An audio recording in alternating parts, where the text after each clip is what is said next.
എനിക്ക് അയാളോട് സ്നേഹമില്ല എന്ന് അതുകൊണ്ട് അർത്ഥമില്ല. ഏപ്പാ ഇത് ദേവാസുരത്തിന്റെ 2ാം ഭാഗല്ലേ അല്ലേ? ആ ഇപ്പൊ രേവതി മരിക്കും തോന്നുന്നല്ലേ? നീ ഒന്ന് ചിലക്കാണ്ട് നിന്നാട്ടായിരുന്നു.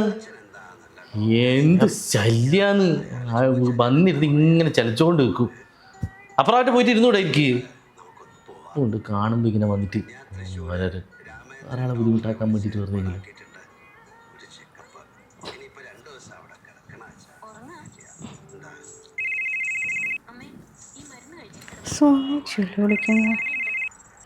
ഏപ്പാ സുമേച്ചി വിളിക്കുന്നുണ്ട്.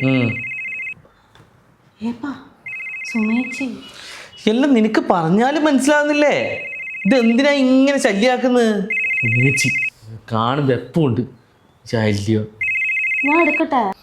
എടുത്തിട്ട് പ്രസ്ഥാനം പറ, അപ്പുറം പോ ആദ്യം. ശല്യം. ഹലോ സുമേച്ചി. ആ പറഞ്ഞാലും മനസ്സിലാവില്ലല്ലോ അതിന്. അയാൾ വരണമെന്നില്ല. മുതലാളിയുടെ ഫോൺ വല്ലതും വന്നാൽ പറയാമല്ലോ.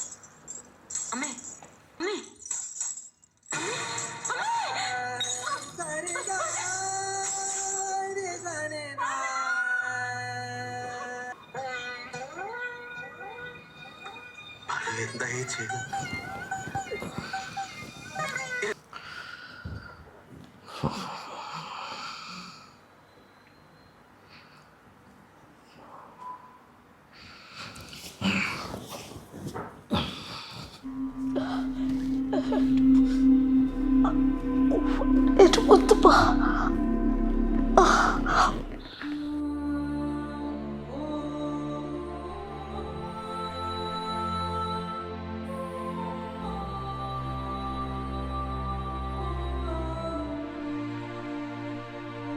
എടോ എടോ എടോ എടോ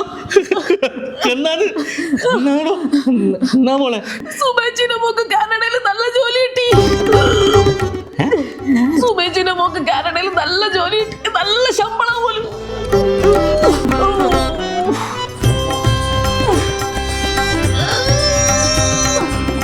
ജയതി ദുരഗേ മഹാമായേ ദൈത്യദമനീ ഭവഭയഹാരേ ജയതി ദുരഗേ.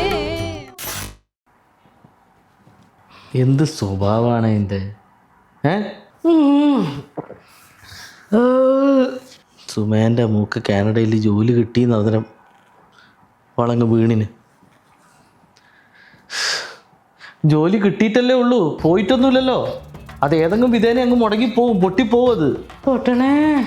അങ്ങനെ പോസിറ്റീവായിട്ട് വിചാരിക്കുമല്ല, എല്ലാം ഒരു നെഗറ്റീവായിട്ടുള്ള ചിന്തയാണ്.